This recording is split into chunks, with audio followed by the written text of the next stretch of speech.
नमस्कार साथियों, स्वागत है आप सभी का आपके अपने YouTube चैनल देवेंद्र क्लासेस में। चलिए एसएससी जीडी की प्रैक्टिस क्लास को लेते हुए हम आगे बढ़ते हैं। डेली मैं आपके लिए 20 प्रश्न लेके आती हूँ इस कक्षा में, और हिंदी का हमें ऐसे ही प्रैक्टिस करते रहनी है, परीक्षा पास आने वाली है। चलिए, तो हमें हिंदी में अपना स्कोर रखना है इस कक्षा से जो हमें प्रैक्टिस कराई जा रही है। तो इस हिसाब से हमें अपने हिंदी में मार्क्स जो है 20 में से 19 या 18, ठीक है, इतने हमें लेके आने हैं इस कक्षा से। तो आप भी कमेंट करते हुए चलना और मैं भी बताती हूँ आपको, ठीक है। आगे बढ़ते हैं। पहला प्रश्न है आपके सामने कि दिए गए वाक्य में रेखांकित शब्द का विलोम बताइए। तो रेखांकित शब्द का हमें विलोम शब्द बताना है। इसमें से कृष्ण जी को उनके रंग के कारण श्याम भी कहा जाता है। तो इसमें जो रेखांकित शब्द है वो श्याम है। हमें श्याम का विलोम शब्द बताना है। पूछने को तो विलोम शब्द को वो डायरेक्ट भी पूछ सकता है, लेकिन एसएससी जीडी अब क्या कर रहा है कि वो क्या है कि विलोम शब्दों को वाक्य में प्रयोग करके पूछता है। तो जिससे क्या है, बच्चे का टाइम कंज्यूम होता है उसको पढ़ने में, है ना। तो हम ऐसे प्रश्नों की पहले से ही प्रैक्टिस करते हुए चलेंगे, जो कि मैं आपको करा रही हूँ, और हमारे चैनल के साथ आप जुड़े रहिए, आपको डेली ऐसे ही प्रैक्टिस दी जाएगी। तो हमें बताना है श्याम। तो कृष्ण जी का जो नाम है वो श्याम है, तो वो किसके कारण है? क्योंकि रंग उनका सांवला है या फिर काला है, कुछ ऐसे कह लो या सांवला कह लो। तो हमें इसी का जो है उल्टा बताना है। क्या आएगा? तो ऑप्शन पढ़ते हैं। श्वेत आएगा, व्यास आएगा, या काना आएगा, या जंगम आएगा। तो ये जंगम जो है, जंगम का जो शब्द यानी कि विलोम शब्द जो होता है वो तो स्थावर होता है, ठीक है। इसे भी आप याद करते हुए चलना। तो इसका जो आंसर होगा वो हमारा पहला सही है। श्वेत हमारा आंसर पहला सही है, ठीक है। आगे बढ़ते हैं। आगे प्रश्न है आपका, निम्न प्रश्न में दिए गए 4 विकल्पों का चयन करें। दिए गए मुहावरे का अर्थ सर्वश्रेष्ठ रूप से व्यक्त करता है। कहा सुनी होना, ये एक मुहावरा है, इसका क्या अर्थ है? ऑप्शन पढ़ते हैं। दुखी हो जाना, वश न चलना, वाद विवाद होना, या प्यार जताना। तो कहा सुनी हो जाना, जैसे कहते हैं ना गांव में कि वहां कहा सुनी हो गई, तो इसका क्या मतलब है कि वाद विवाद हो जाना। हमारा जो तीसरा आंसर है या तीसरा जो ऑप्शन है वो हमारा सही है, ठीक है। आगे बढ़ते हैं। आगे प्रश्न है आपका, निम्न प्रश्न में 4 विकल्पों में से उस विकल्प का चयन करें जो कोष्टक में दिए गए शब्द के पर्यायवाची शब्द का सही नहीं है। तो इसमें कोष्टक में जो दिया गया है वह है आम। तो हमें बताना है कि पर्यायवाची यानी कि आम का इन 4 ऑप्शनों में से पर्यायवाची कौन सा नहीं है। इतना बड़ा प्रश्न है और है क्या छोटा सा बताना है। इसमें से क्या बताना है? सिर्फ आम का पर्यायवाची देखना है हमें कि कौन सा नहीं है। तो वो इसी तरीके से आपके टाइम को जो है खपाता है आपका एग्जामिनर, ठीक है। तो लेकिन हमें ऐसे प्रश्नों की पहले से ही प्रैक्टिस करके जानी है जिससे हम डायरेक्ट देख सकें। सिर्फ कोष्टक में देखो कि क्या दिया है आम, पूरा वाक्य पढ़ने की जरूरत ही नहीं है हमें। तो पहला दिया है रसाल, दूसरा दिया है अंकुशी, तीसरा दिया है अतिसौरभ, और चौथा दिया है फलराज। तो ये जो अंकुशी शब्द है ये जो है आम का पर्यायवाची नहीं है इसमें से। बाकी जो तीनों अतिसौरभ दिया है, या रसाल दिया है, या फलराज दिया है, ये सभी आम के पर्यायवाची हैं। आगे है, निम्न प्रश्न में 4 विकल्पों में से उस विकल्प का चयन करें जो कोष्टक में दिया है। कोष्टक में दिया है और सिर्फ देखना क्या है कि पर्यायवाची शब्द का सही विकल्प क्या है ना। तो पहले तो कोष्टक पे जाना चाहिए, फिर हमें लास्ट में जाके ये भी देखना है कि वो प्रश्न में पूछ क्या रहा है। पूछा है इसमें से कौन सा पर्यायवाची है, जबकि पिछले में पूछा था कौन सा पर्यायवाची नहीं है। इन शब्दों को ध्यान रखना है, नहीं है में आंसर गलत हो जाता है हमारा, ठीक है। तो इसमें हमें बताना है इकट्ठा का पर्यायवाची कौन सा है। तो स्वीकृत है, या आदर है, या संवेद है, या संकलित है। तो जो इकट्ठा है, इकट्ठा का पर्यायवाची होगा संवेद, ना कि संकलित। संकलित भी मतलब वही अर्थ दे रहा है जैसे इकट्ठा करने की तरफ, लेकिन जो इसका जो सही आंसर माना है एसएससी ने वो संवेद माना है, ठीक है। लोकोक्तियों का सही अर्थ वाला विकल्प चुनना है। अपनी करनी पार उतरनी, ये एक लोकोक्ति है। इसका क्या अर्थ है? गुणहीन व्यक्तियों में कम गुण वाला व्यक्ति राजा माना जाता है। संगठन में शक्ति होती है, या मनुष्य को अपने कर्मों के अनुसार ही फल मिलता है। तो जहां रहो वहां के रिवाज के अनुसार रहो। तो इसका जो आंसर होगा यानी कि अपनी करनी पार उतरनी का जो आंसर होगा वो हमारा तीसरा होगा कि मनुष्य को अपने कर्मों के अनुसार ही फल मिलता है। आगे है, गलत वर्तनी चुनिए। अब इसमें से हमें गलत वर्तनी छांटनी है कि कौन सा है। सभी भाइयों के बीच संपत्ति के लिए कलह हो रहा है। तो इसमें से सभी गलत है, या भाइयों गलत है, या संपत्ति गलत है, या कलह गलत है। तो इसमें से ये जो शब्द है संपत्ति, ये गलत है, क्योंकि संपत्ति की जो शुद्ध वर्तनी होती है वो ये होती है डबल ता, यानी कि आधा ता भी आता है और पूरा ता भी आता है। संपत्ति ऐसे लिखा जाता है। तो हमारा तीसरा आंसर सही है इसमें से। आगे है रेखांकित का विलोम ज्ञात कीजिए। रेखांकित शब्द देखिए सिर्फ बेरहमी, हमें बेरहमी का विलोम शब्द ज्ञात करना है। तो बेरहमी का क्या होगा, सब्र होगा या कठोर होगा, बुराई होगा या रहमदिली होगा। तो इसका जो आंसर होगा वो चौथा होगा, रहमदिली हमारा सही आंसर है। दिए गए वाक्य के सार्थक शब्द चुनिए। तो सार्थक शब्द भी वही होता है, अनेक शब्दों के लिए एक शब्द या वाक्यांश के लिए एक शब्द।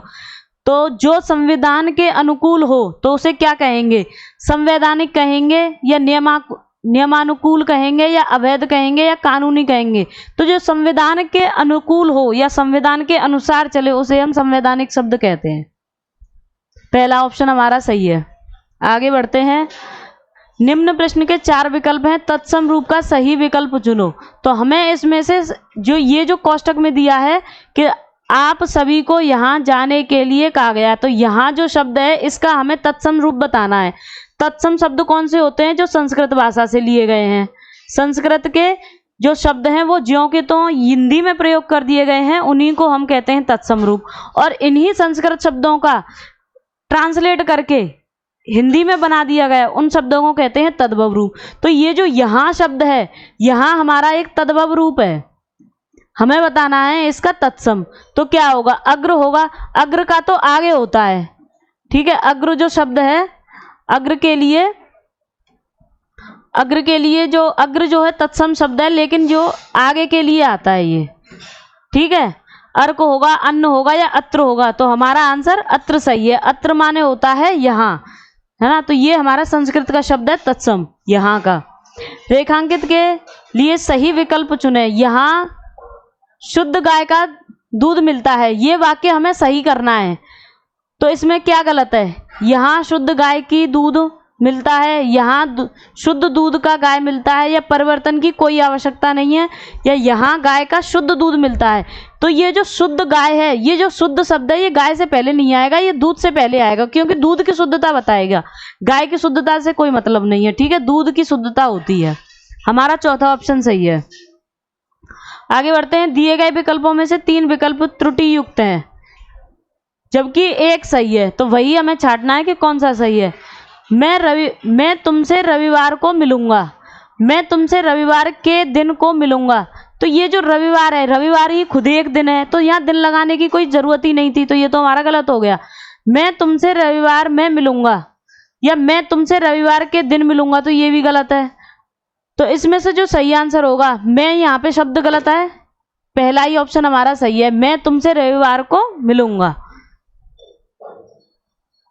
आगे है, दिए गए वाक्य में उचित पर्यायवाची का चयन कीजिए। तो सीता माता का नाम भी है, तो हमें यहाँ खालिस्तान में भरना है कि इसमें से हम किसका पर्यायवाची बता सकते हैं। तो सीता का पर्यायवाची बताएंगे या माता का पर्यायवाची दिया गया है। तो इसमें से क्या आएगा, माता का पर्यायवाची। लौकिक आएगा, कोयल आएगा, या मन भावन आएगा, या जानकी आएगा। तो इसमें से जो है जानकी शब्द आएगा। जानकी शब्द सीता माता का पर्यायवाची होता है, ठीक है। आगे है, दिए गए वाक्य में रेखांकित शब्द का विलोम शब्द बताना है। रेखांकित शब्द देखिए और विलोम शब्द देखिए, वाक्य को पढ़ने की जरूरत ही नहीं है। हमें बताना है आधुनिक का विलोम शब्द। आधुनिक का विलोम शब्द बताना है। तो आधुनिक मतलब होता है मॉडर्न, ठीक है, या जो इस समय चल रहा है उसको। तो इसमें से क्या आएगा, नए आएगा, अनुधमी आएगा, या पौराणिक आएगा, या नवीन आएगा। तो इसमें से हमें बताना है उल्टा। पौराणिक सही है, क्योंकि पौराणिक मतलब होता है प्राचीन मन, ठीक है। आधुनिक का जो विलोम शब्द होगा वो पौराणिक होगा। आगे बढ़ते हैं। दिए गए वाक्य में रेखांकित शब्द के लिए सही वर्तनी ज्ञात कीजिए। रेखांकित शब्द है हमारा शीघ्र। शीघ्र ही वेद को ले जाओ। तो ये जो शीघ्र शब्द है, इसकी हमें शुद्ध वर्तनी ज्ञात करनी है। तो ये होगा शीघ्र होगा, या शीघ्र होगा, या शीर्घ होगा, या शीघ्र होगा। तो शीर्घ इस तरीके से लिखा जाता है, ये हमारी शुद्ध वर्तनी है, शीर्घ, शीघ्र। आगे बढ़ते हैं। निम्न प्रश्न के 4 विकल्प हैं, उसे एक विकल्प का चयन करें वाक्यांश के लिए जो सही हो। जिसका उदय हाल में हुआ हो उसको क्या कहेंगे। तो पहले कहेंगे नवोदित कहेंगे, या नवजात कहेंगे, या नवोड़ा कहेंगे, या नटराज कहेंगे। तो इसमें से जो आएगा, जो हाल ही में उदय हुआ हो तो उसे कहेंगे हम नवोदित। हमारा पहला आंसर सही है। नवजात होता है जो बच्चा जन्म लेता है, उस व्यक्ति, जो बच्चा जन्म लेता है उस टाइम को कहते हैं नवजात शिशु। तो जो हाल ही में जन्म ले उसके लिए आता है नवजात। और ये जो नवोड़ा शब्द है, नवोड़ा आता है यानी कि जिसका या जिस स्त्री का या जिस कन्या का, कह लो जिस कन्या का या जिस स्त्री का हाल ही में ब्याह हुआ हो, शादी हुई हो, हाल ही में शादी हुई हो। ये वाक्यांश में परीक्षाओं में कई बार पूछा जाता है, ये इंपॉर्टेंट है। नवोड़ा जो शब्द है, जिस कन्या का हाल ही में शादी या ब्याह हुआ हो उस कन्या के लिए आता है नवोड़ा। ठीक है, आगे बढ़ते हैं। रिक्त स्थान के लिए तद्भव शब्द छांटिए। तो हमें देखना है, कोष्टक में दिया गया है परिकूट और इसका हमें तद्भव छांटना है। इसका मतलब ये एक तत्सम शब्द है। ये जो परिकूट जो शब्द है वो तत्सम दिया गया है, इसका हमें तद्भव छांटना है। तो क्या होगा? सैनिक होगा, पर्याप्त होगा, या परकोटा होगा, या 15 होगा। तो इसमें से तीसरा आंसर हमारा सही है कि परकोटा जो शब्द है वो एक तद्भव शब्द है परिकोटा, परिकूट का। ठीक है, निम्न प्रश्न के 4 विकल्प हैं, मुहावरे का सही अर्थ बताने वाला विकल्प चुनें। तो छलनी कर डालना, इसका क्या अर्थ है? रौनक होना, बेफिक्र होना, या मन में वैराग पैदा होना, या शोक विध्वल कर देना। तो इसका जो आंसर होगा, यानी कि छलनी कर डालना का जो आंसर होगा वो होगा शोक विध्वल कर देना। आगे दिए गए वाक्य का वह भाग ज्ञात करें जिसमें त्रुटि है। यदि कोई त्रुटि नहीं है तो कोई त्रुटि नहीं विकल्प चुने। ये काम 4 आदमियों का है, इसे अकेले मत करो। तो इसमें से क्या गलत है? 4 आदमी का गलत है, या है इसे ये गलत है, या कोई त्रुटि नहीं है, या यह है काम। तो इसमें से जो गलत है वो है ये पहला ही ऑप्शन हमारा सही है कि 4 आदमी।